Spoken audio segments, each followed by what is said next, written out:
Good morning. This is the New York City Board of Standards and Appeals public review session for January 26, 2015. We'll begin with the special order calendar.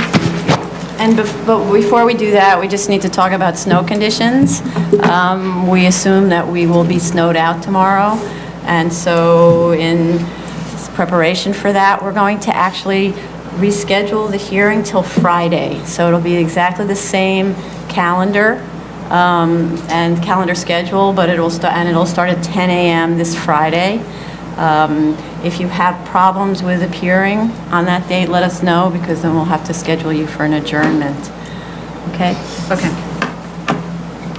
Begin the special order calendar, decision items. Item number 1, 7/17/28 BC, 5258 East 87th Street, Manhattan.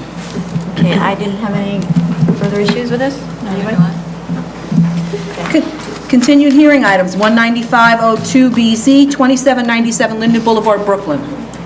Okay, so the applicant submitted a letter from the trash removal company showing their schedule, photos showing that the excess signage was removed, and a request to eliminate the 10-year term or make it longer. My questions are, please clarify exactly what terms are requested here with respect to the hours of operation. The 2002 extension hours are 11 a.m. to midnight, but a sign on the site shows 24 hours. There is no request that's been made here to extend the hours. If that's the case, then the neighbors have to be advised of this proposed change in the hours.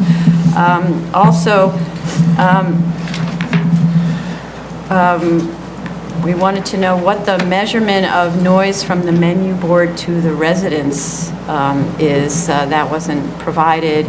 And then with respect to eliminating the term, my thoughts on that is that the term, in fact, is the only method that we have to ensure that the operation is respectful and consistent with the R4 district neighborhood character. The land use map shows that there are adjacent properties to the east and west across Drew and Ruby Streets are residential, so I do think that this 10-year term continues to be a good idea. Any other comments? No, I would agree that keeping a 10-year term allows for some oversight. Clearly, they'll add signs perhaps along the way and those kinds of things, and it just means being able to keep an eye on the property. Can they also discuss the menu board attenuation? Right. And have they gone to the community board, and did the community board vote on this? We should have the community board response. We'll have to look at that, okay.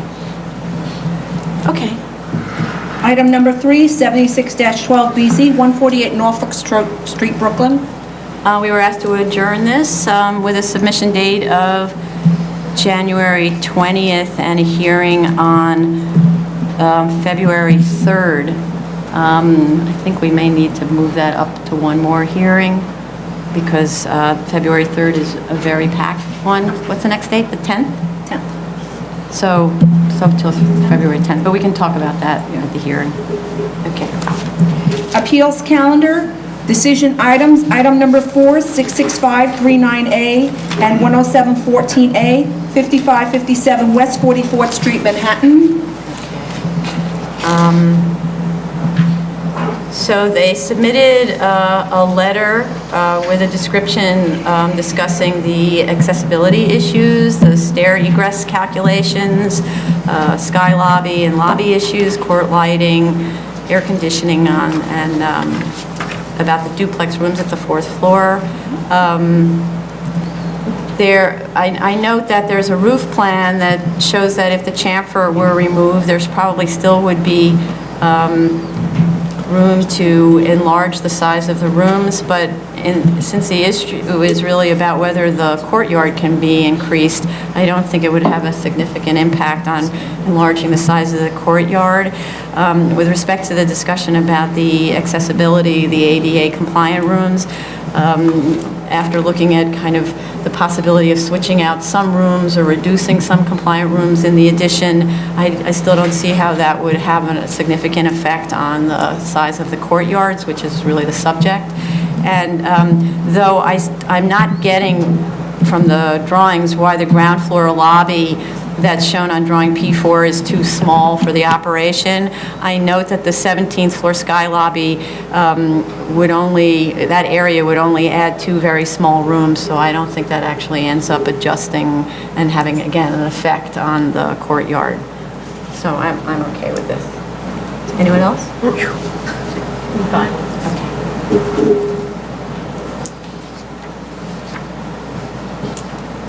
Okay, item number 5, 11014A through 11214A, Roswell Avenue, Staten Island. Okay, I understand, we received the fire department sign off on this, is that Yes. correct? Okay, so that, it's okay, I didn't have any further comments. Anybody else? Continued hearing items, item number 6, 27813A, 121 Garrick Street, Manhattan. Okay, so this is a fascinating, difficult case about whether or not ultimately a sign located at 121 Varick Street is within view of an approach to an arterial or within view of the arterial. The appellant submitted some extremely interesting legislative material that makes quite a compelling argument about what an approach is supposed to be, and so some of it for me goes like this: that first of all, that the definition of tunnel that the appellant uses, that's from the Port Authority's regulation on traffic, effectively doesn't apply here because it's a regulation related to traffic. However, the more recently submitted piece of a statute that assigns to the Port Authority the obligation to designate or determine where approaches are, that is more persuasive to me, or quite persuasive, because actually it's a statute. And so then I look to what has the Port Authority designated with respect to the approaches here. There was a submission on the approach, or not, say, the exit roundabout, which the Port Authority and the City Planning Commission both considered and then issued a resolution on, the Board of Estimate voted on. I read that as having determined that is an approach, even though that's an away. Even if they didn't call it an approach, it still was very much discussed as one, as a method, as a system that the Port Authority found necessary in order to enter or exit from the tunnel system. But there isn't equivalent discussion about that condition with respect to the entry to the tunnel. So the question, there are a lot of questions. One is,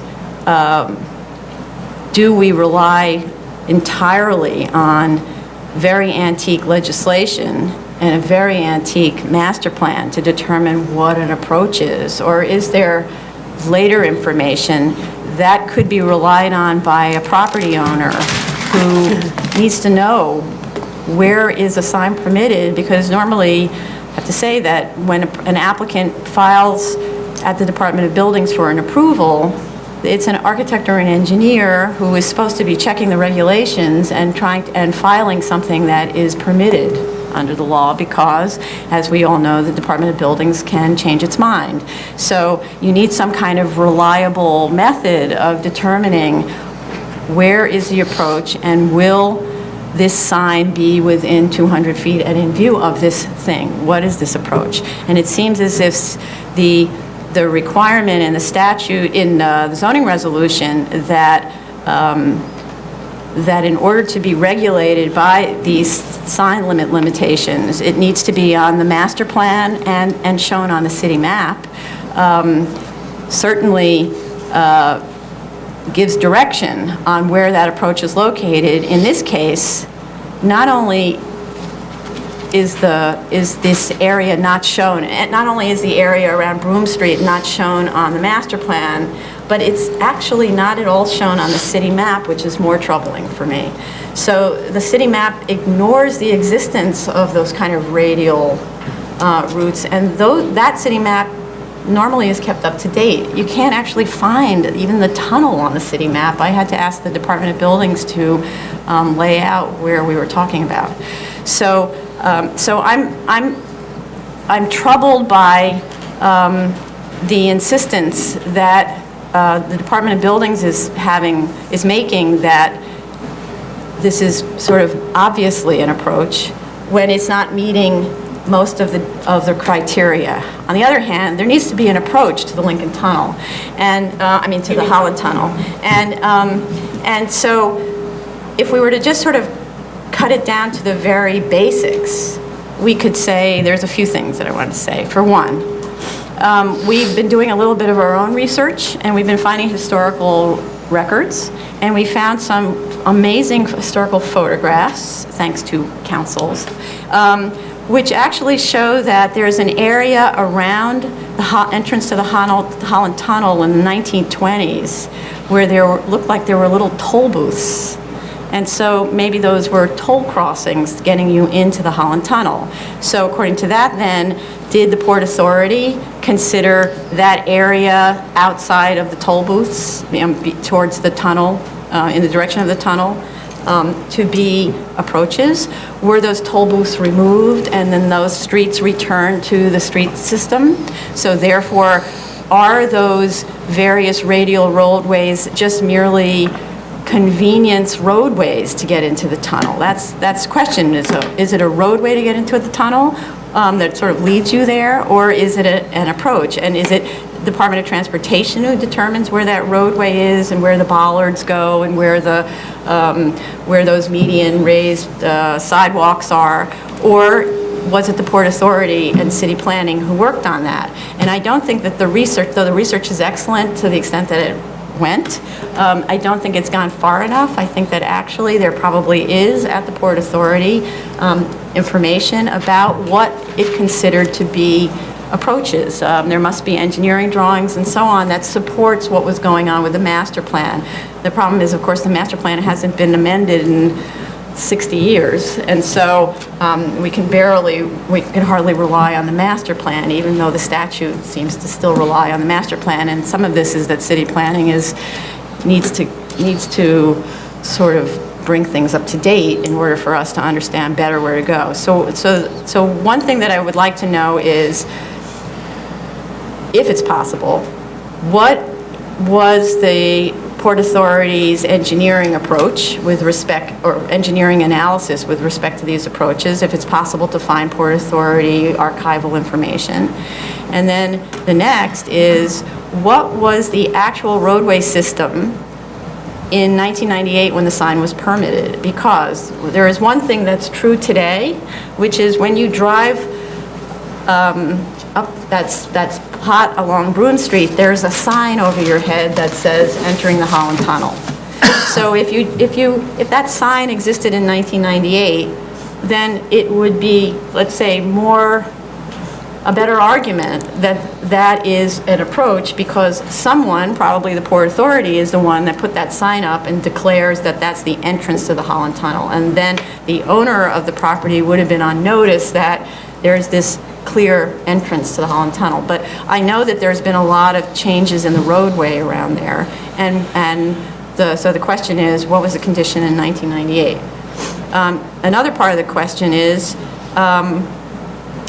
if we were to just take this down to its very barest essentials, I think that though the word approach is not defined anywhere, and it's true that we don't have any information from the Port Authority about where the approach is, I don't think anyone can really deny that that little section that goes from Broome right into the mouth of the tunnel is an approach, because it seems to have no other function. Once you're on there, there's no other way to go. You're walled in on all sides. So if we just said that was the approach, and we stood there, and we did, using the 360-degree view analysis, is the sign, or would the sign be visible from there? If it is, I think that's kind of the end of the story, and we don't have to decide whether there are those other things or approaches. And if it's not visible, then we need to move to the next step. But I think we could save ourselves a lot of dead brain cells if that's if that turns out to be visible from there. Okay, and yes, let me see. I think that's it for now while I check my notes. Anybody else want to speak on this? I would say that I still have, I guess, an issue with the word approach and what that means to the different agencies that perhaps have been involved in this. So I thought the discussion about the Port Authority was extremely interesting, but then it came to mind, well, when they're discussing sort of the nuts and bolts of who's responsible for what, and they use a word approach, are they using it in the same manner that we are looking at it today, or that perhaps city planning would in some way describe what an approach is? So, and when I was reading the Port Authority's agreement, it's about jurisdiction, it's about, we're going to build this, or we're going to build that, and I'm not sure that we're actually talking apples to apples, so maybe the applicant could speak a little bit about that. That would be very helpful. And I agree, I don't think that there's any question that, at least in my mind, there's no question that once you hit sort of that little 2-block, I guess, No, it's just one block. 1-block little tunneled area, you're definitely within the approach. The question would be whether maybe city planning or even the Port Authority, if it's their jurisdiction, and both agencies agree on what an approach is, whether outside of that boundary, that too is considered an approach. So I'd be interested to see if there's a little more research that can be done in that regard. I just wanted to add one thing, because it's complicated to talk about this because we say that little swooping thing. If for the next hearing you could bring in a map enlarged so that we can actually point to the routes, and that the routes are actually shown, because as pointed out by the appellant, it's not shown on the city map. So the only way we've been able to figure out where it is by looking at Google satellite images, and so in order to make it understood where we're talking about, so we can all point together to something, either a PowerPoint or an enlarged map would be helpful. Anybody else? Well, I think the master plan is simply a planning document, and it's not complete in terms of approaches in delineating them, not just for the Holland Tunnel, but for the Lincoln Tunnel and all other roadways, because any entrance ramp or exit ramp is not specified on the master plan.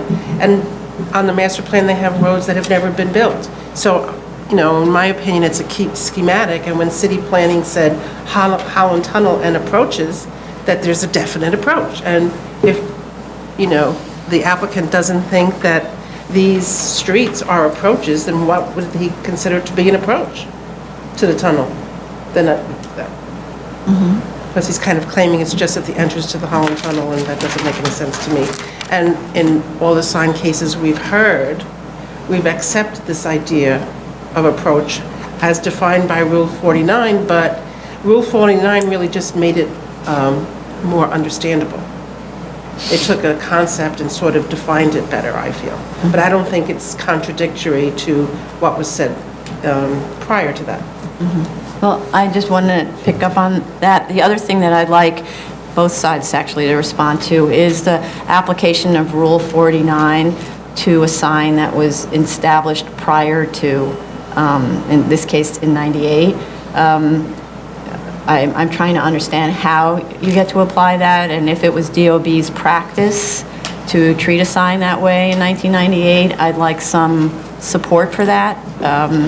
It may not be relevant here because it's a sign, that's why the first threshold will be if you can see this sign from that one mouth area, then we're done.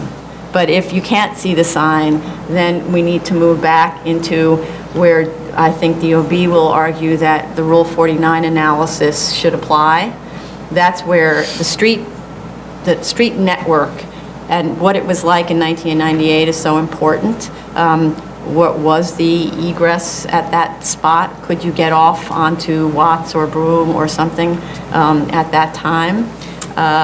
And again, what is the applicability of Rule 49 in that case? Well, I tend to agree with Commissioner Montanez in her understanding of the case. I'm not convinced by the argument that we should be accepting the Port Authority's ideas about what an approach is, because I believe the Port Authority has jurisdiction of that portion of geography that is not under city jurisdiction and not under state jurisdiction or New Jersey state jurisdiction. And so I don't think that any views on approaches could really be interpreted to affect city jurisdiction in terms of the city streets. So I'm not sure I'm going to be convinced by that argument. I would then go to the zoning resolution, and I feel the zoning resolution is pretty clear that the Holland Tunnel has approaches.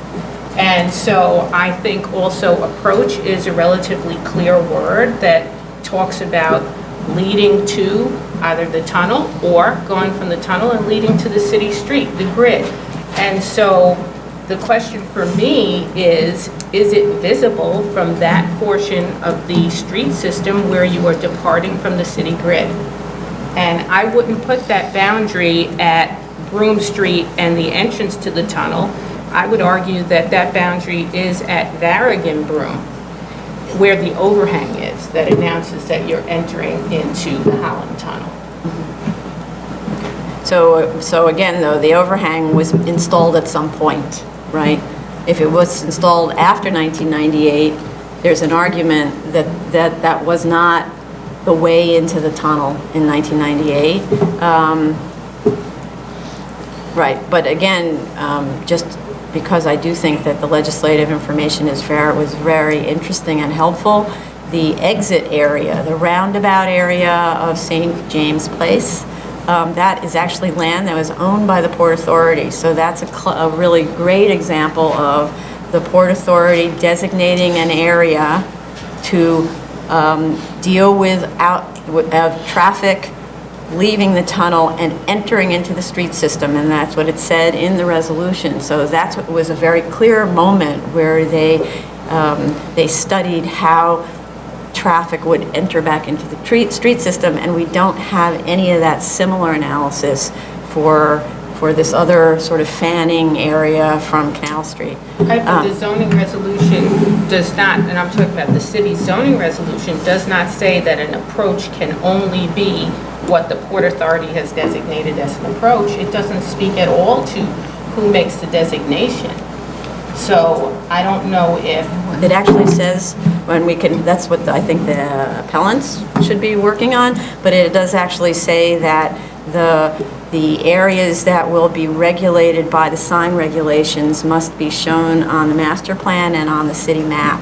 And so that's the problem that we're having, this back and forth, where if the following things are shown on the master plan and on the city map, so be it, then we know that those are regulated by this distance regulation. But it says the following things are shown on the city map and shown on the master plan, and then you go look at those two plans and it's not there. So now what do you do? Is that a mistake? Did they leave it off? So you're saying it's irrespective of who actually put it there as long as it's there?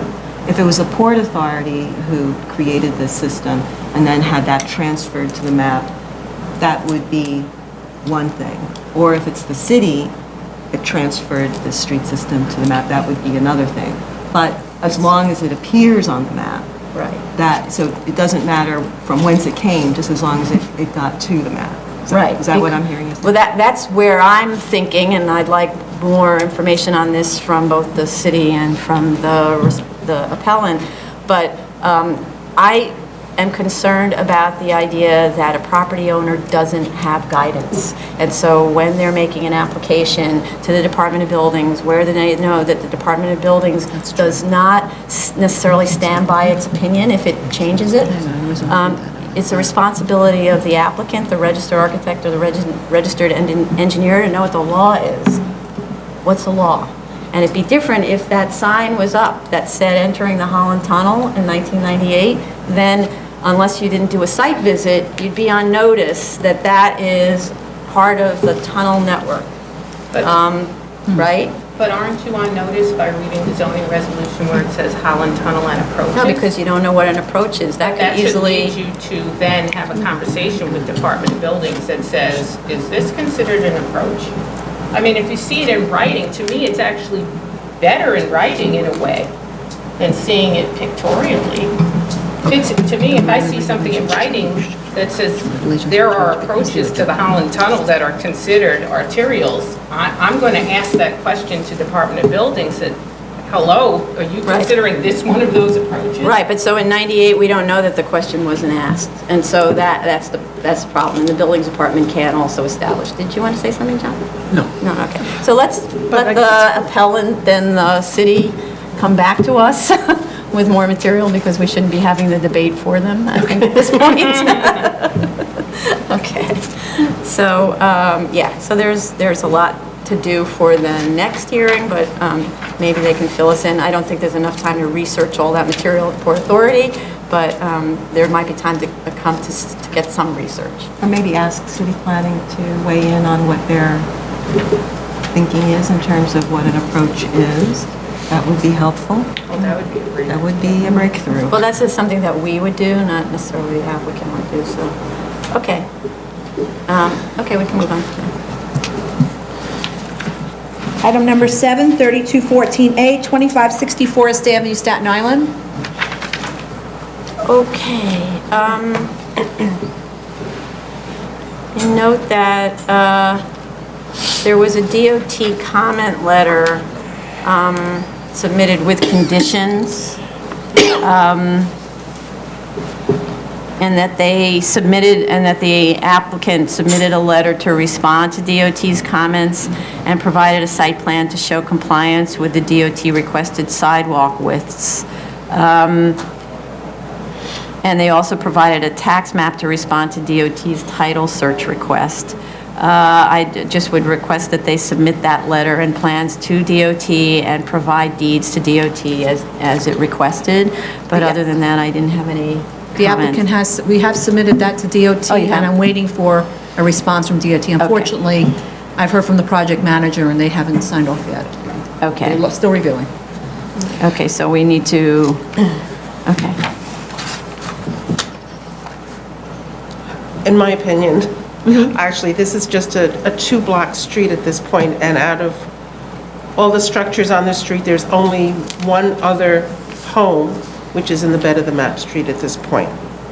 And beyond the movie theater, which actually provides access, the street provides partial access to the movie theater, there's a large lot of manufacturing zoned, undeveloped land, and I just think it's very foolish to not open the street further.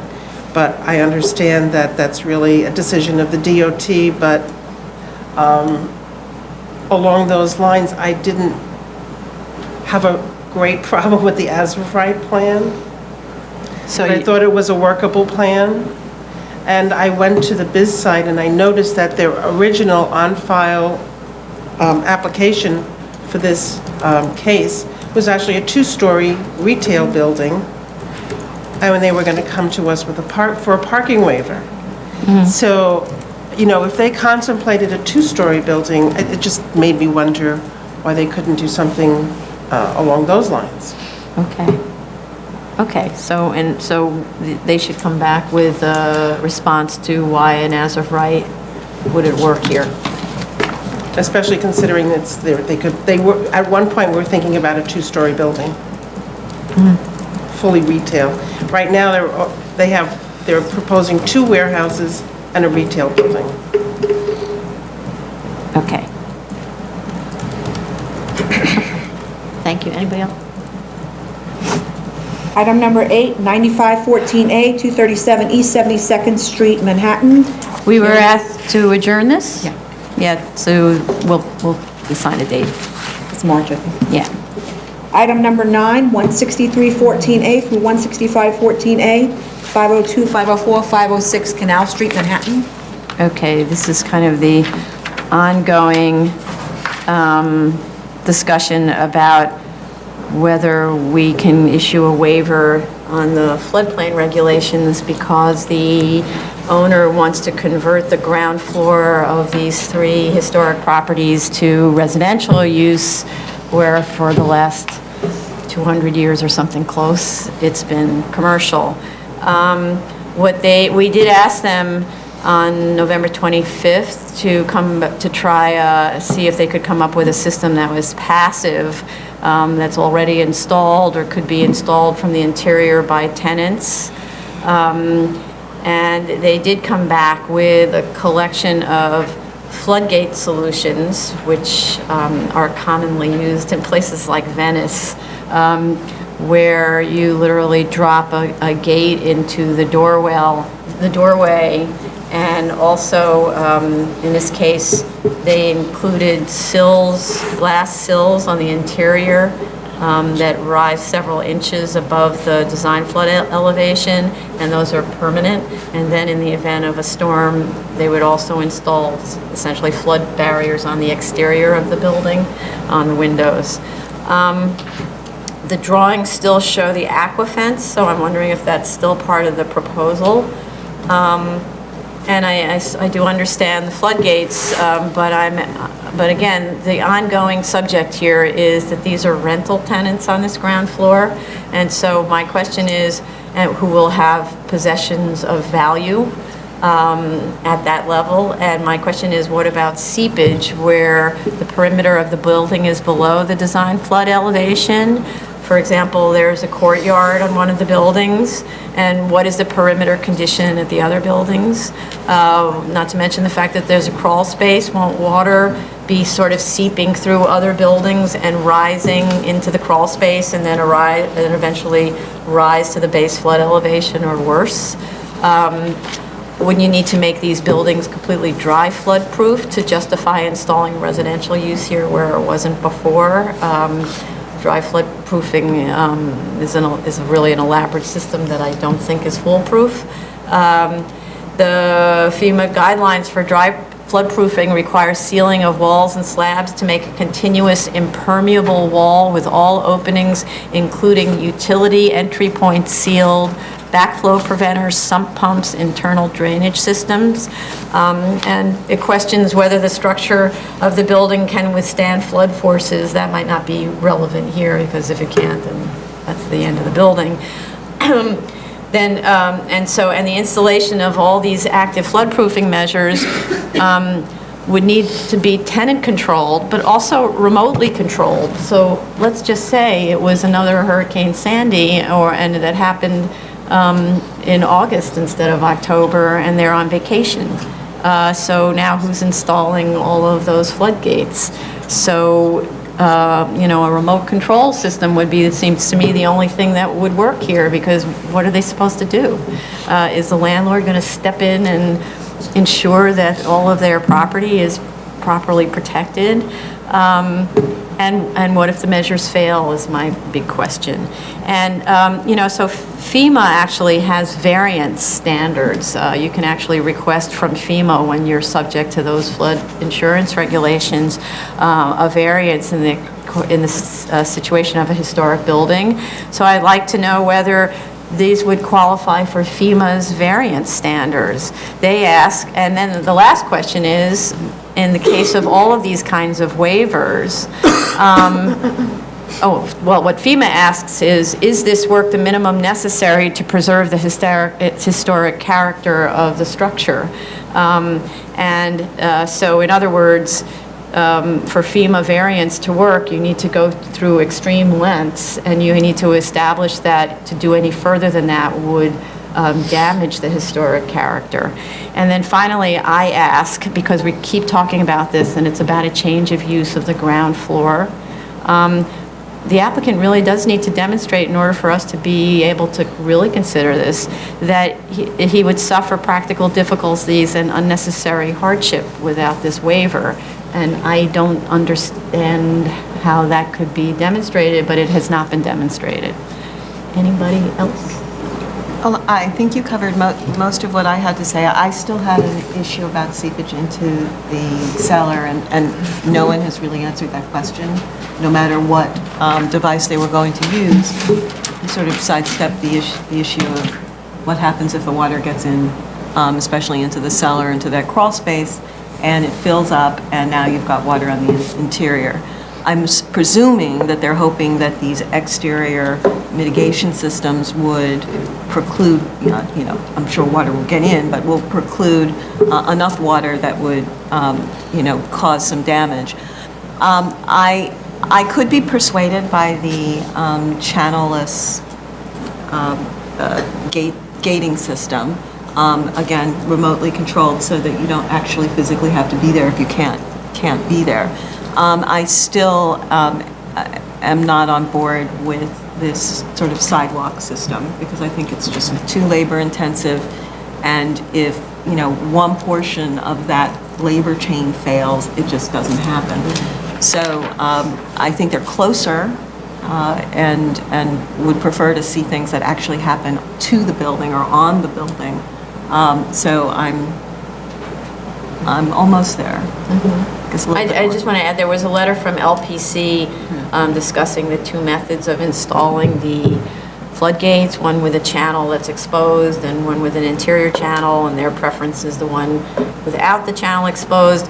But just to be clear, LPC is not opining on whether this is an appropriate method to protect the interior from flooding. They're actually opining on whether the installation method will damage the historic structure or compromise its historic character. In my opinion, if there's another Hurricane Sandy, no matter what you do, this building is going to be damaged. Even with the barrier protection around. I think they're planning to do both. But I am a little bit more, to me, the way to go about this is to write an emergency plan that's much more definitive. I mean, the emergency plan they wrote was, well, every building should have an emergency evacuation plan.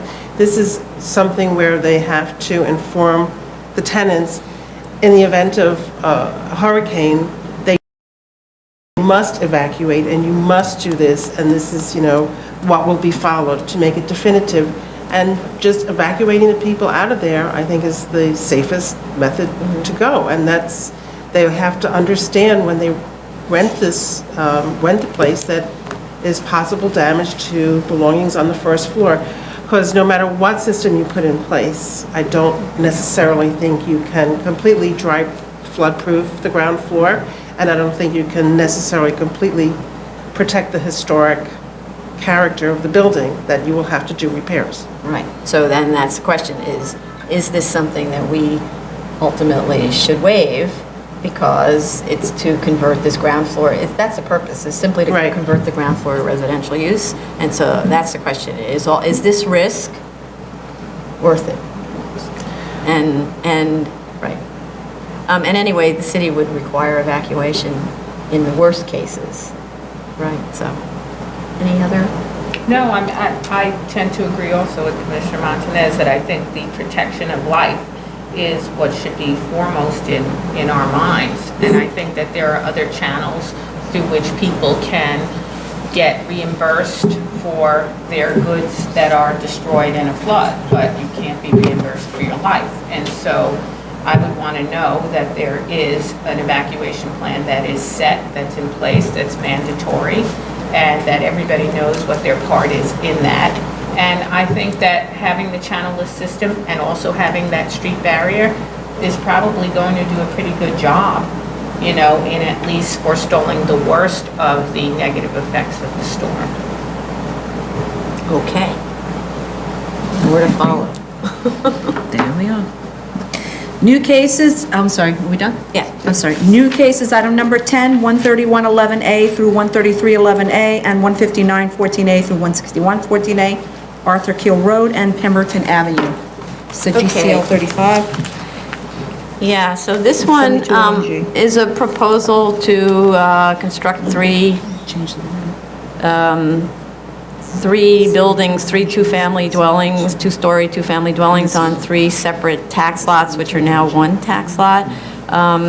According to the statement of facts, it says the garages are to be located in the bed of the map street, but that's not what the drawings show, actually. The drawings show that one site, let's see, it says the proposal, shows that lot 37 has a garage in the bed of the street, but that lot 36 has part of the house and the garage in the bed, and all of lot 35 is in the bed. So the statement of facts is misleading, incorrect. But more importantly, there's a letter from DOT dated November 12, 2014, denying the request to build these houses in the bed of the map street unless some form of unobstructed turnaround is provided on Pemberton. The letter indicates there's plans to improve Arthur Kill Road, and then there was no response from the applicant since November 2014. So basically, DOT is saying no to this. I asked the same kind of question. Basically, the proposal is to block off Pemberton. And you see that there are many, many houses on Pemberton, and that there's this kind of dead end there. And I don't understand why the applicant is refusing to provide a much-needed emergency turnaround there. So I don't see how this can go anywhere without them responding to DOT's request or requirement. And also, the applicant describes kind of relies on a prior approval in 2006, but it didn't provide any information on this approval. It's not clear if that's for this lot, so I don't know how they can depend on that approval for anything. And there's also a DEP letter from August of 2014 where they requested a plan be submitted that provides a 35-foot wide sewer corridor within the bed of Pemberton. And some other things, all of which need to be addressed. Any other comments? I don't know if we heard from the fire department yet.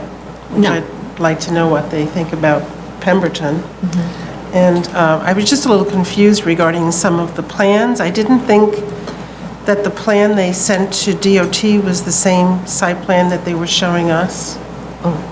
So, and then they actually did give us recently the approved plans for the earlier resolution, which shows, they're just completely different plans. If they could explain, maybe the difference? Chronicle or why they're changing them, if they already have an approval. Right. Oh, yes. Okay.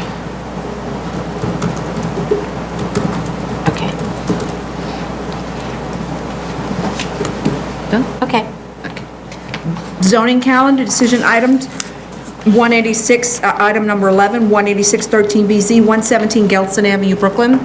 Okay, with this one, I just want to note that the drawings show a 0 lot line building on one side and a 4'3" distance to the lot line on the other side with a 7'1" distance between the adjoining buildings. But the zoning resolution actually requires an 8-foot distance between buildings on both sides. So the applicant has revised the statement of facts to include this waiver in the request. But other than that modification, I don't have any issues with this. That's okay. Okay. Item number 12, 271-13BZ, 129 Norfolk Street, Brooklyn. No issues? Item number 13, 3814BZ, 116 Oxford Street, Brooklyn. No issues? 14, item number 14, 9414BZ, 1150 East 22nd Street, Brooklyn. This one, on the other hand, I had a lot of issues with. We asked the applicant to submit information on the rear yard conditions to support its request for developing only a 20-foot rear yard. And actually, that submission shows, both the radius diagram and the photographs show that the surrounding structures in the rear are 1 story, and the proposal is a 3-story addition that is extremely tall. And that addition will tower over the neighbors at the rear. So I look at that and say, for one, I'm looking at the floor plans, and I see that the floor plans could handle a pushback at the very least on the 3rd floor and possibly also on the 2nd floor to be more in keeping with the scale of the adjoining properties. I note also, and I thought we had addressed this, but apparently we didn't, the building is 36 feet high compared to the neighbor's 30 feet. And so, but it's because there's a ridge height, it's kind of got a little extra, I don't actually know what that's called, it's like a little extra gable on the top.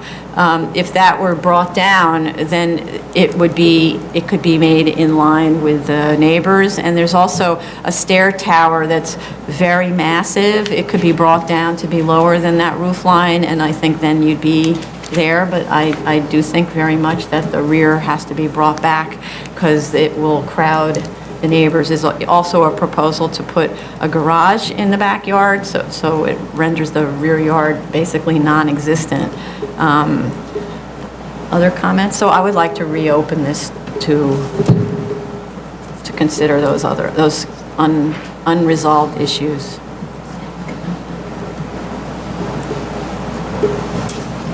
Okay, any other comments? That's it, are we done? Next one. Item number 15, 12514BZ, 11 Avenue C. Okay, let's see, sorry, let me see. Sorry, scrolling. Okay, so they submitted remedial clarifications on their remedial costs, and they updated the shadow study to include discussion about all of the parks in the area, and I had no issues with this, and I just wanted to verify that the environmental issues have been addressed.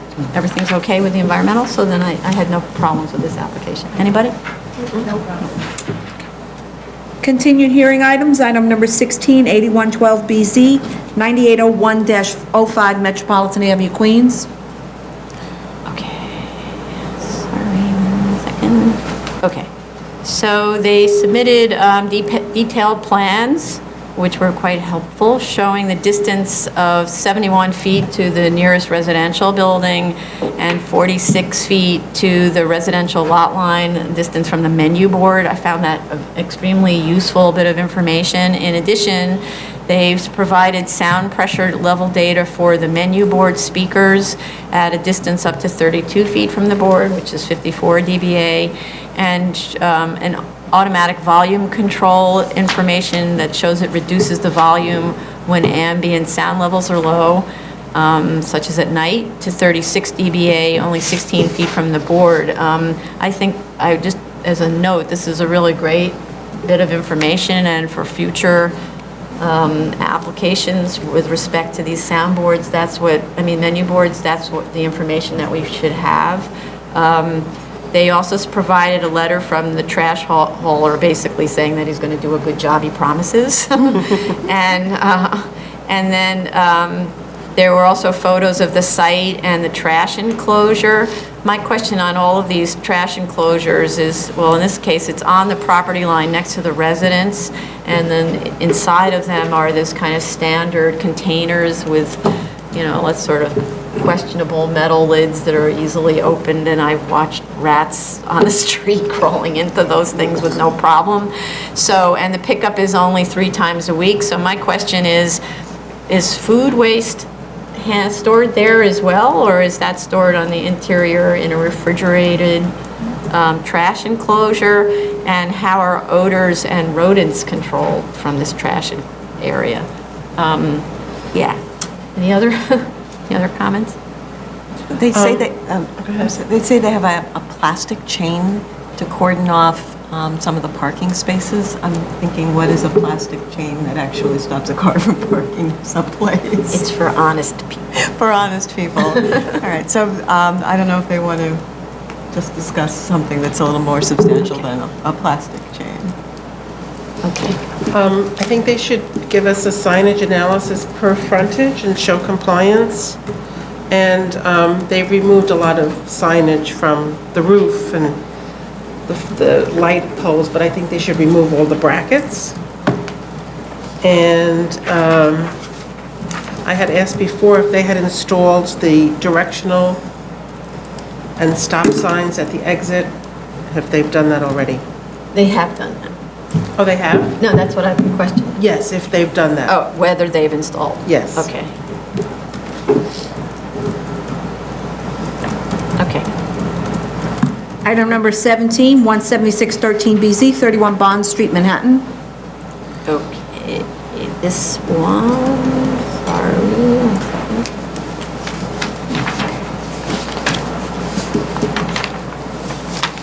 Okay. So they revised the proposed plans in response to our comments for a 5-foot FAR building with a rear yard within the 30-foot plus or minus range. They revised the hotel plans to show an elevator at the center, that's the as of right, and they revised the financials accordingly to show that the proposed project has a 7.3% return. These are all of the revisions that we requested, so I'm extremely happy with this. And I just note that there's a mistake, I believe, on the hotel financial analysis, which should just be corrected quickly. The hotel analysis states that there are only 20 hotel rooms when the prior submission had 22 rooms. This makes no sense, since on the prior plans there were only 3 rooms per floor, and on the revised set there are 4 rooms per floor. So the mistake should just be corrected, but it isn't material, since both hotel versions showed a huge negative return, so it wouldn't be viable. I believe that now the certificate of occupancy of appropriateness needs to be updated, so we can't really vote on this until we have that. And they do need to comply with the approval will be conditioned on compliance with the DEP Phase 2 work plan and the HASP submission. Any other comments? No? Do they have to go back to landmarks? Yeah, because they made a change in the profile. This might be able to be done at staff? No, probably not. Okay. Item number 18, 18813BZ and 1888913A, 20 Daya Court. We were asked to adjourn this. I don't think I know to when, so. Item number 19, 22213BZ, 2472 Coney Island Avenue, Brooklyn. Okay. So this is about the reduction of the size of a parking lot from 41 spaces to 23, of which 18 are for use group 4 ambulatory care facility. There's also other uses in the building, including either a rental car establishment or sales. It's not yet known what that will be. And there's a parking study provided that shows that at the 2 to 3 p.m. peak, there are 32 spaces that are needed. I note a few things, that the parking requirement calcs leave out the requirement for automobile sales, if that turns out to be the use there, which requires 5 spaces. And I'm also just wondering about the traffic flow, which with respect to uses, I'd like the applicant to go through this. So people are coming to rent or buy cars, or the staff that works there, where do they park? The people are coming, yeah. And also the patrons of the little store, where are those cars parked where are the cars that will be rented parked? Are they all parked on the interior of this building? Or that's not typical of a car rental company. So I don't see where they go. And then my question, is it realistically proposed that there will be attended parking for only 18 cars? 4 of the cars that are in that lot can't be accessed unless it is attended.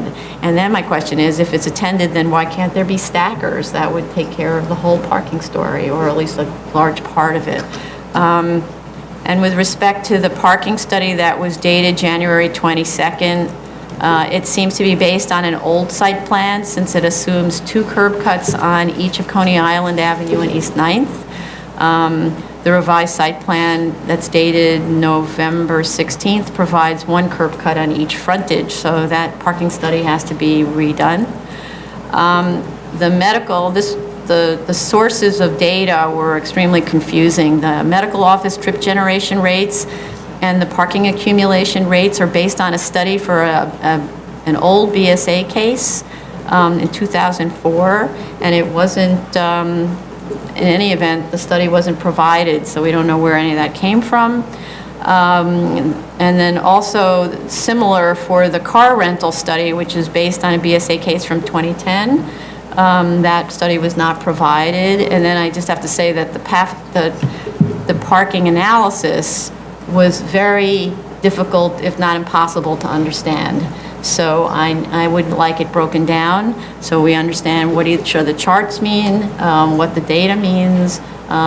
It's just cryptic nonsense, frankly, and that's not how you make your argument. And also the question is, with respect to traffic on the streets here, is whether the traffic pattern in this area can accommodate the cars that the applicant admits are going to be forced into the street system due to lack of parking and need to drive around looking for parking spaces. Anybody else? I just thought the idea of having attended parking for local retail was absurd. You know, a local retail like Grocery Deli is maybe open 24 hours a day. And it just didn't make any sense to me. And again, as you said, for the car rental, the peak accumulation is like 19 spaces just for that use. And I mean, why would we give a parking waiver to a site which can't accommodate the proposed parking? It's kind of, it's not well argued, I think. And as you mentioned, are those cars going to be in the building or not? So the car rental use, you're saying, has 19 spaces? That's the way I read the traffic study, that the peak, the accumulation just for the car rental was 19 vehicles. Okay, which goes to the whole point about how confusing that traffic study is. Yeah. Okay. I also think he needs to clarify his math in what is actually required here for each of the uses and what's provided, because it does seem like he's leaving out the car rental use period as if it doesn't generate any required parking spots. So, and then also originally, the original parking study didn't have the right parking demand numbers, and all they did when they revised it was just take out that calculation page and just use the numbers that were in the statement. And so we really don't know if those numbers are accurate.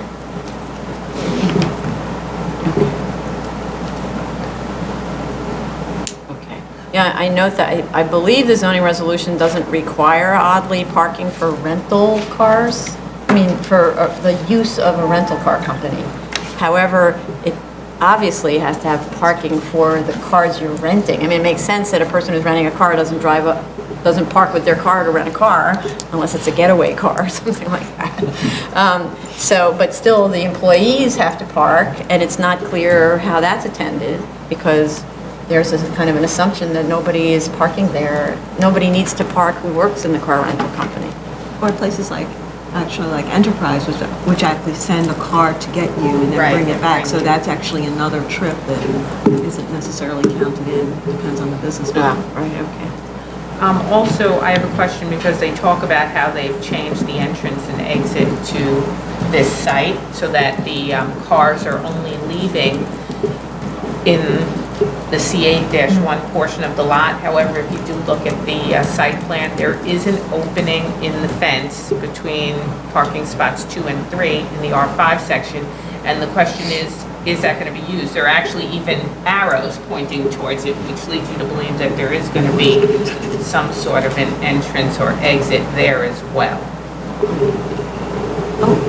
which kind of disputes his argument when he says that there will be no entrance or exit in the R section of the lot.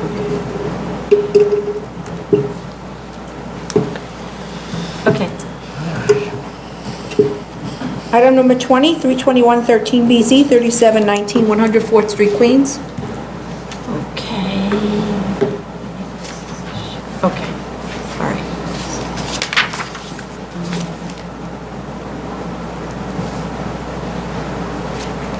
Okay, with this one, I actually had complained that the statement of facts in the earlier application was really impossible to understand in terms of what the requested waivers are. So there was a revised statement of facts that was supplied, and it has much improved, and it makes clear that what the need for the waivers are, what the requested waivers are, and what the proposed project is and how it meets the findings. It does leave out one thing, which is the parking waiver. Though it mentions that a parking waiver is needed, we never learn how many spaces are required that need to be waived. I believe it's 3, but that's my calculation, not theirs. A parking study was provided showing 52 on-street parking spaces in the area were available on Wednesday at 3 p.m. It doesn't mention parking lots. I don't know if there are any in this area that should be included in the study. But since this is a residential neighborhood, I'm not sure why the study was done on a Wednesday at 3 p.m. when everybody's working, hopefully, maybe. So shouldn't the parking count be done after work hours? And then the other question is, there was never ever a discussion about why parking can't be provided on site, or at least maybe 1 space or 2 spaces on site. I note the rear yard is 38 feet, so I'm not sure why it can't be pushed back, the building can't be pushed back to 30 feet, and then maybe there's room for 1 or 2 spaces. Also, they haven't answered the question about whether this lot could be developed as of right as a multifamily, because the lot size is the issue, and it meets the requirement in terms of lot size for a multifamily. There was a question about whether DOB could determine that the lot was owned separately and individually from adjoining tracts, in which case DOB can waive the undersize of the lot, but I'm not sure how DOB would handle the side yard regulations in that situation. I'd just like the applicant to talk to that. I'm not actually sure whether the waiver would work. Also, just to note, and I think this was really a good submission, they provided character studies showing 3 families in the area, and also images of narrow side yards in the area being quite typical, and narrow street wall widths being typical in the area as well. Any other comments? No?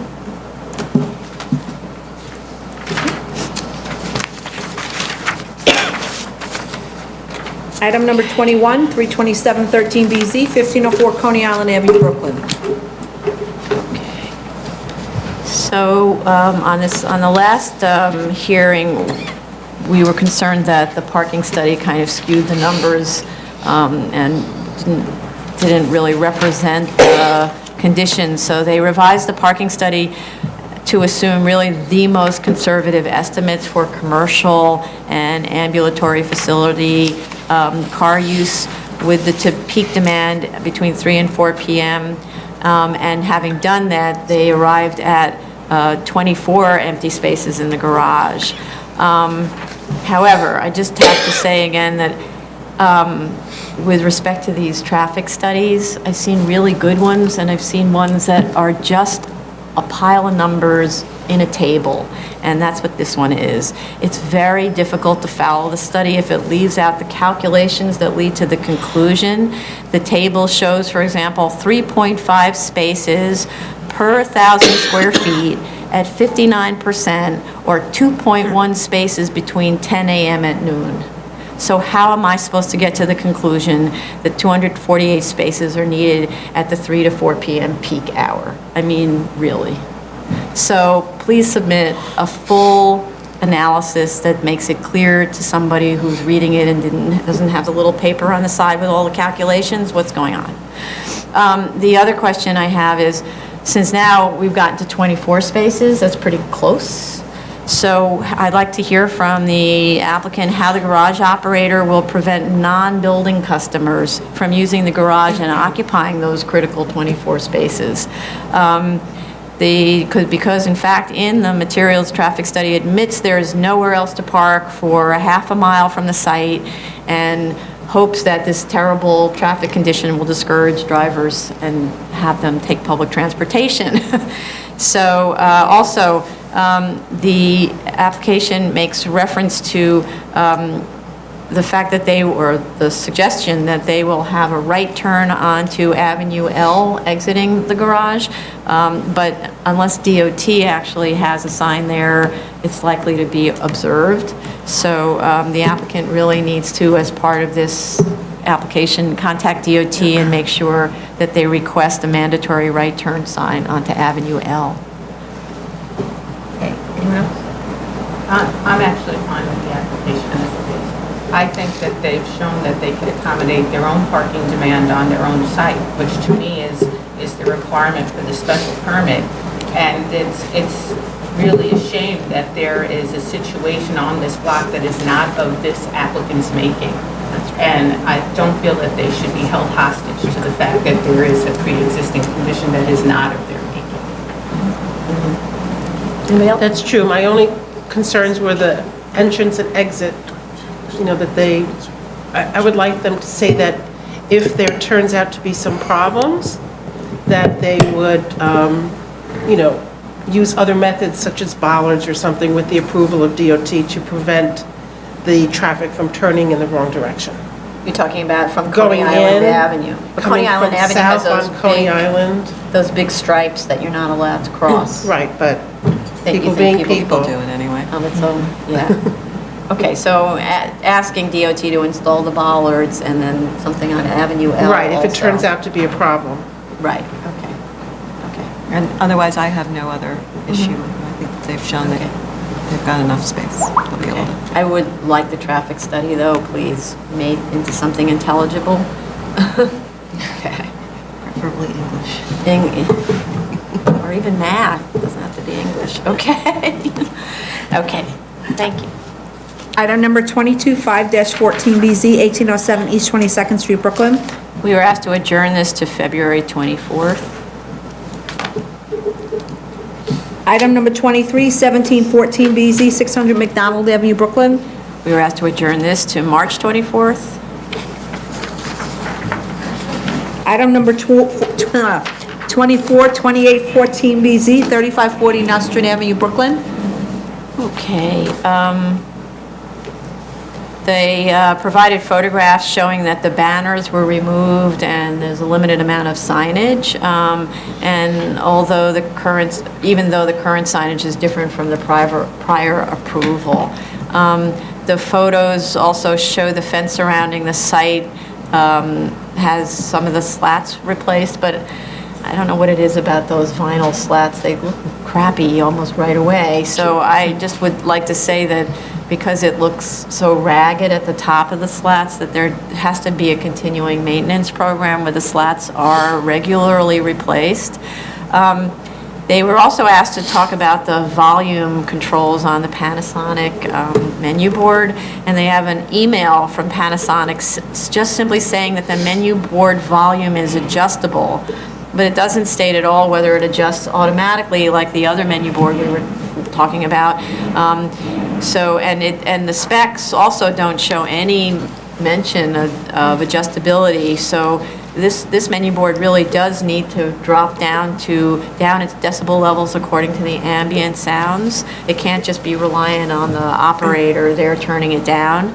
And so it might be, if that's not the case with this one, that it needs to be replaced to one that does adjust automatically. There's also a letter from the architect stating that the current location of the trash enclosure which is different than what was approved, is better situated since it's away from a residence and also would cost a lot of money to move. I do agree that it's better situated away from residents. But like the other trash container that we talked about, this one's completely open. And so again, I'm wondering, are food wastes thrown there? How often are they retrieved? And how in the world do you prevent critters from crawling in there and the odors? They just have better access to the street. Yeah, exactly. There was also a request to extend the hours of operation on this from 6 a.m. to 12 a.m. And there's also a letter showing that there was a slight increase in floor area over what was approved previously. It was a very small increase, negligible. And also that the 3 approved curb cuts are of slightly different dimensions from what was originally approved. 2 are somewhat larger. 1 is significantly smaller.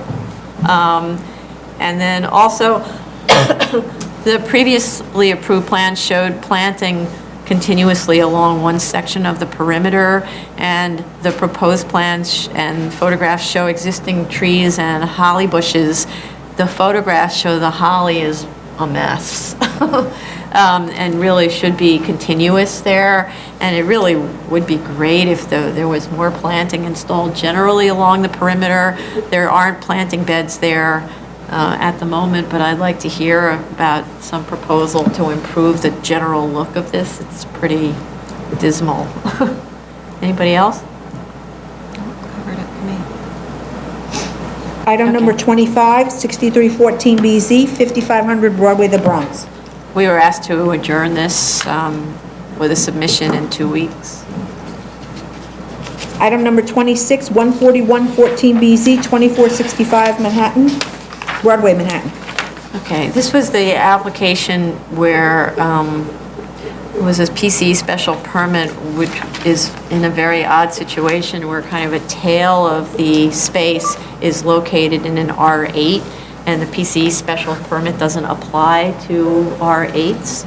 So this is kind of traveling in tandem with an application for a special permit, 73-52 special permit to expand the use 25 feet into the R8.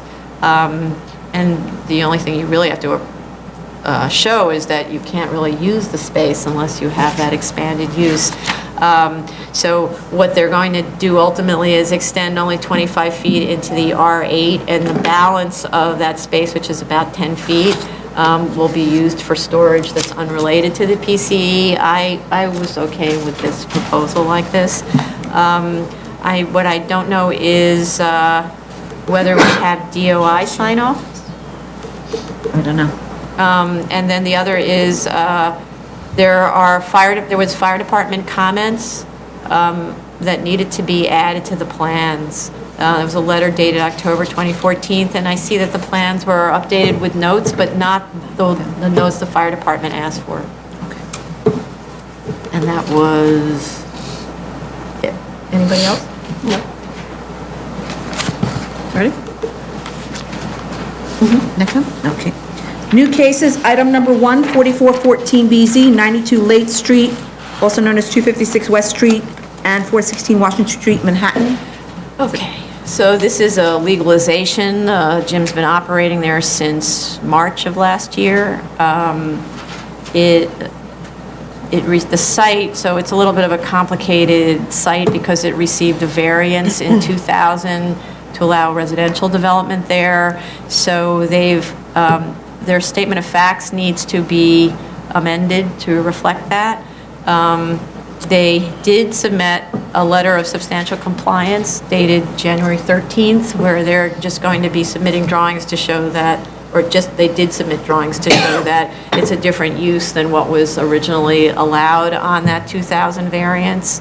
I note that this is in a historic district, so there was a certificate of no effect for interior work at the first floor from 2012. But because this is a new PCE application, I don't know whether that's the same work and whether LPC needs to sign off again. Also, there are storefront work shown on the drawings. I don't know if LPC has seen that, if that was part of the original approval, if the applicant could clarify that. Also, there's a comment that's kind of odd in the statement of facts that no sound attenuation measures are needed since the building has thick walls. But, so here we're using kettlebells, dumbbells, free weights, all of that stuff, that when you drop it on hard surfaces uses thick walls to reverberate really nicely through the building. So the question is, what's the padding? What are the measures being taken to prevent reverberation? It's a residential building. I'd also like to know if there have been complaints since it's been in operation since March, and in addition to which, have the neighbors been notified of this application? Okay. I mentioned to you before, they had received late notice, so they have to re-notify of the initial hearing. They had sent it out late. Okay, but it's specifically to the neighbors as opposed to sort of The tenants in the general- building, you Tenants in mean? the Okay. building, yeah, especially the ones who are in the floors immediately above the gym. Those are the ones that really are most critical here. Okay. I want them notified. And then we do have DOI and fire department sign off. Anybody else? I'm sorry, go ahead. I noticed on the C of O that there's a tenant recreation space on the ground floor, and I just wanted to make sure that that tenant recreation space still exists, and it's not the space that the PCE is moving into. Okay. Maybe they could show the actual adjacent commercial uses, and that would be helpful.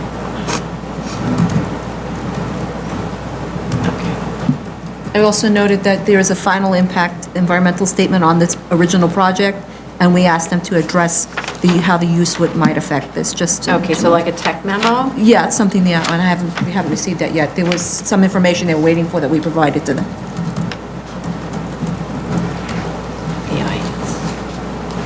That was on the Hudson Square rezoning? It was on this building that there were some environmental issues that was restricted. Right. On the original No, but project. there was the an Hudson Hotel. EAS on, isn't this part of the Hudson Square rezoning or something like that? Why was there an EIS? There were some, I think, Because we had a hazardous... variance. There was a, from the variance. EIS? Oh, EIS. Yeah. Environmental impact Must have statement. been on a rezoning. Okay. So, okay. Okay. Item number 2, 14814BZ, 11 Avenue A, Manhattan. Okay, this one is a proposal to add one floor and a mezzanine as of right to an existing 3-story building on a 1,500 square foot lot that is undersized for development as a multifamily, and then and convert it to a 6-family house building with ground floor commercial. Multifamilies need to have lots that are at least 1,700 square feet, so this is actually requesting a waiver of that requirement. I note that the density regulations in this district, which is an R8A, have a minimum of 740 square feet per dwelling unit based on the residential floor area, which if we measured it against the residential floor area in this building would lead to a unit count of 4. I'm actually quite troubled by how tiny the units are here. They're 400 to 450 square feet. They're not being described as micro units. They're not affordable. I'm trying to find like a rationale for why you should have this. And I'm also concerned about the conversion of the building. There's no elevator in this building. And Building Code 1101.3 requires accessibility compliance for the entirety of a building, of a pre-2014 building, where there is a change of the main use and occupancy. So I don't see how you get around an elevator in this building, which all points to needing to have instead simplex units in this tiny building. And I have done some back of napkin analysis, and 4 simplex units here would work just as well as the 6 teeny weeny units. There might have been a reason for having essentially what was it going to be, a 4-story building with these 2 funny little mezzanine things on the side. I think that was an attempt to get around the elevator requirement, but that just doesn't work at all when you're converting the use. So I think this is start over. Anybody else?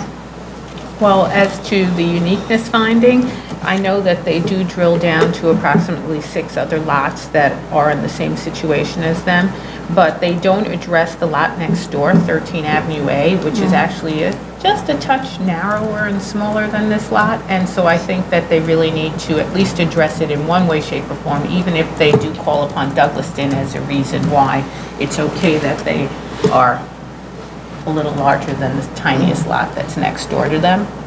And then I also had just a few financial questions when you're ready to go to the B finding, if you are, or. Yeah, no, or can I was just free associating, so you go ahead. Oh, okay. All right. As for the financial report, they talk about their site value being based on other commercial and mixed-use building sales, and they make adjustments to account for the excess development rights that this property actually has. But the question is, what are the excess development rights on the comps? Because the comps also show small buildings, because if they also have excess development rights, then there shouldn't be any adjustments upward, because the sales are taking care of both what is there and what could possibly be there. And then for their as-of-right apartments, there are 2 apartments of varying sizes, yet they have the same rent assigned to them, and they should speak about that or readjust it. And if they could talk about the cap rates, because it is really mostly residential, and those cap rates are fairly high for residential in Manhattan. Anyone else? Just, I think, as you had mentioned, that it seemed to me that a building with 3 or 4 units could be financially feasible based on the dollars per square foot for the 2-bedroom rental. But it seemed like it was, the best option.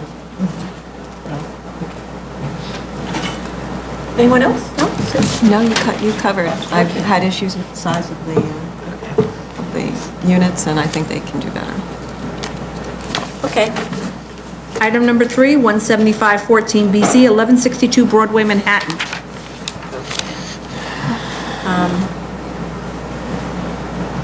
Okay, so this one is kind of an interesting one. It's a building in a historic district that received landmarks approval in 2014 for a 14-story hotel, and it needs, as is common with buildings in historic districts, the setback requirements are not consistent with historic character.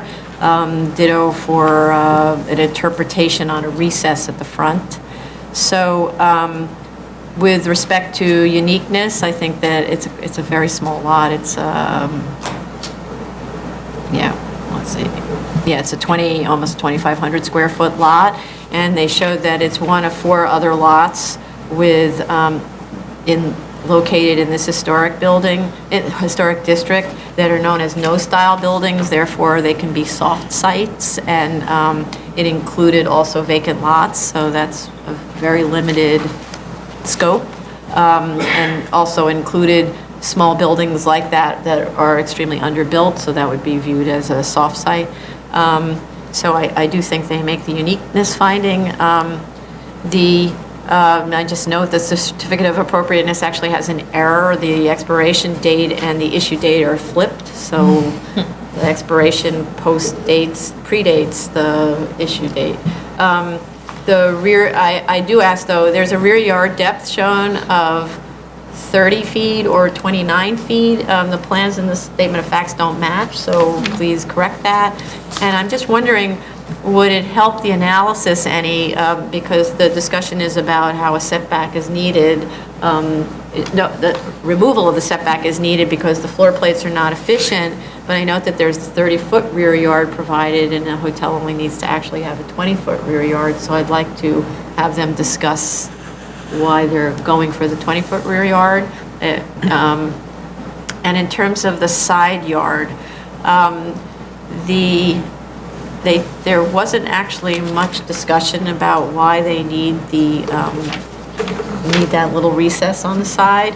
And I'm just wondering if they could go into that some more about, for instance, perhaps it increases the value of the rooms in this location, because actually what it does is it provides corner views up and down Broadway, or perhaps it goes to making this a kind of a designer hotel with distinctive design functions that draw prospective guests, something like that, because they really didn't describe enough about why those recesses are needed. With the financials, which I'll only mention just really briefly, there seems to be an error in the gross square footage versus the zoning square footage in the as-of-right. The gross is shown as 22,265, and the zoning is shown as 24,740, and that's kind of a physical impossibility that zoning is higher than gross. Uh-oh. Oh. My screen went blank. What else? Oh, and on the Schedule A, also in the financials, with respect to the rentable building area in the as-of-right, it can't be 13,280 square feet. I know that these are, it's like the computer does a bunch of stuff that's not necessarily what the numbers show on the entry, but the entry there is incorrect. And then just for this one and for all future applications, I need to understand better the soft costs and the income numbers on these things. It's like, what factors are used to arrive at income of, say, $390,000 for food in the as-of-right? I mean, how do you figure that? Is there a number that's allocated per room? I'd like to have that broken down, so I'm not just looking at a number, kind of mindlessly agreeing that it's $390,000 in income. So from, here forward, all assumptions have to be backed up. With soft costs and with any other kind of income-related costs. Anybody else? I just had a couple of questions. We did get something from LPC, but they mentioned that LPC would not consider a building that had a setback, and I don't think we've seen anything other than perhaps what they presented. Did they present something with a setback? And LPC said, nope, it's not going to happen. So if they could back that statement up, that would be great. Also, with the chamfered edges, they don't talk about what happens to the adjacent buildings. If the adjacent buildings can then increase their height at that point beyond the chamfer, right? The chamfers come in. Right. And they're basically at the property line. So what happens when the adjacent building builds higher? There's party walls. Yeah, but then if the idea is that they're now going to have some view, that view now is going to be compromised. So they don't really explain how they can actually do that. Maybe when they come, they can show a drawing and point to that, because I'm not quite understanding. Yeah, it just seems to me that if you're stuck between two buildings that can conceivably build on their property line, it's nice to have the chamfer, but then the whole idea for the chamfer goes away if they build above you. So if they can answer that, that would be great. Okay. I had a couple of financial questions. If they can explain the retail income number and whether or not it is addressing income assessed to the seller part of the restaurant, and if so, how is that done? Is it extra, or is it included as part of the $150 a square foot? And as for the hotel statement versus the rest of the report, can they talk about the restaurant income that's actually on the pro forma versus the restaurant income that's actually on the hotel analysis portion?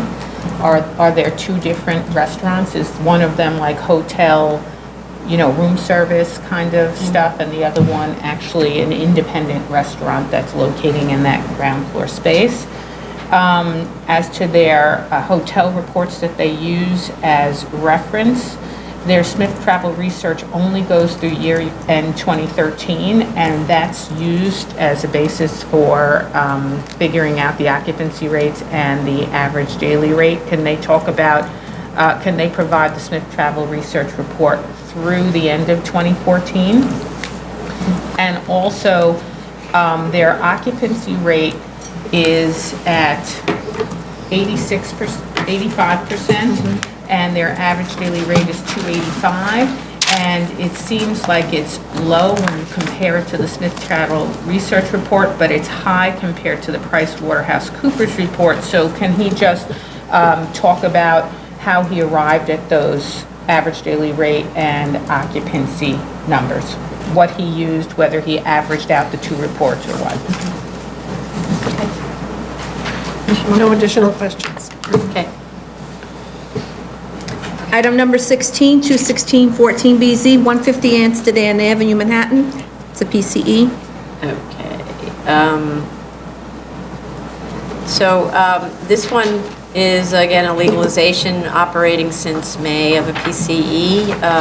It's a spin studio, but the drawings happily showed, or the information happily showed that there is sound attenuation, and that the ceilings are have 2 layers of gypboard and green glue with vibration isolation hangers, ceiling hangers, and there's an STC accomplishment of 62 and 63, and the drawings itself show the spin and exercise studio as isolated areas like that. I would like to see, mostly for my own clarification, details on the partitions and ceiling installations, if that could, I know that those drawings already exist, so if they could just provide them, it'd be helpful in general. But otherwise, we have DOI and fire department sign off on this. Anybody else? I have a question about their total signage. I know they gave us a rendering or a elevation and tried to show us the radiuses, et cetera, and how it all worked out. But I guess my biggest question is, this is a pretty large frontage, and they've only got a portion. So they're saying that they're entitled to 150 square feet based on the entire frontage of the lot. And there are other commercial enterprises, presumably, that are going to go into that side. So I'm wondering, are they taking up all of the square footage for signage? Okay. Is it sort of first come, first serve, and I don't know. It just seemed 150 square feet would have taken the entire frontage. Okay. Okay. Okay, next one. Item number 5, 21714BZ, 245 West 17th Street, Manhattan. This is PCE. This one, again, PC for Flywheel Spin Studio. I note that the Community Board 4 had actually a really good recommendation. They approved on condition that the noise be carefully controlled so as not to disturb neighbors, and that the applicants stay in touch with the neighbors and the Community Board. I think that was wise. This is also a legalization. The studio has been operating since August of last year. And it also provides drawings for the sound attenuation and information. Strangely, this one has a ceiling with 3 layers of gypsum board, so I'm not sure, is the other one a mistake? Is this one a mistake? How come this one gets 3 and the other one only gets 2? But I would like, I assume the details are the same, so I would like to see copies of the details and on the partitions and the ceiling installation. And we have DOI and fire department sign off. Anybody else? Item number 6, 22214BZ, 344 East 63rd Street, Manhattan, PCE.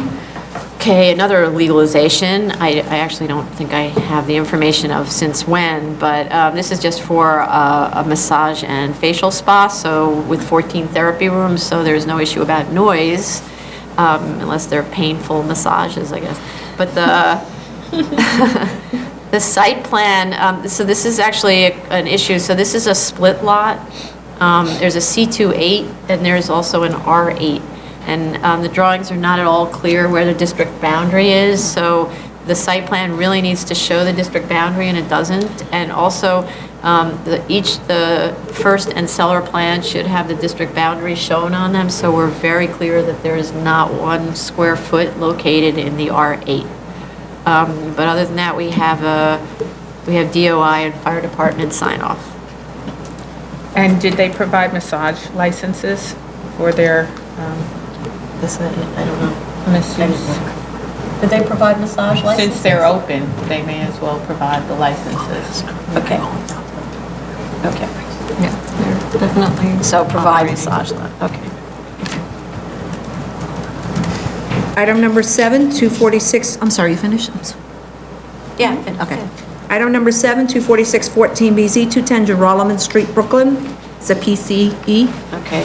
I'm gonna run on Spin Studios, so this is Soul Cycle. We still need, I believe, an LPC sign-off. We have an LPC approval for the Soul Cycle sign and the awning, but I don't believe there's an approval for interior work.